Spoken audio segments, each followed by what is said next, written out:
આજ રોજ ગુજરાત પ્રદેશ ભારતીય જનતા પાર્ટી દ્વારા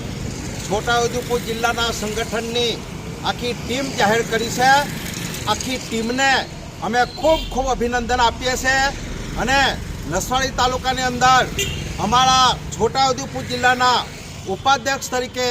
ગોપાલસિંહભાઈ ચૌહાણ, દિલીપભાઈ ભીલ અને નસવાડી તાલુકામાં સંજયભાઈ ડબગર જે એમના મોરચાના પ્રમુખ બનાવ્યા છે અને આદિવાસી મોરચાના પ્રમુખ તરીકે અરવિંદભાઈ ડુંગરા ભીલની નિયુક્તિ થઈ છે અને જિલ્લાના મંત્રી તરીકે સિમીબેન ડુંગરા ભીલની ભરતી થઈ છે। આમ નિમણૂક થઈ છે। તમામ સમાજને આવરી લઈને નસવાડી તાલુકામાં ખૂબ ખૂબ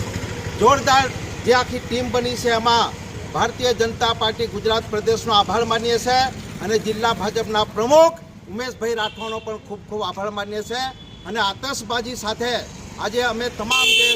હોદ્દેદારોની નિમણૂક થઈ છે એમને હાર પહેરાવી સ્વાગત કરી અને આતશબાજી કરીને આનંદ ઉત્સાહ સાથે અમે આ કાર્યક્રમ કર્યો છે।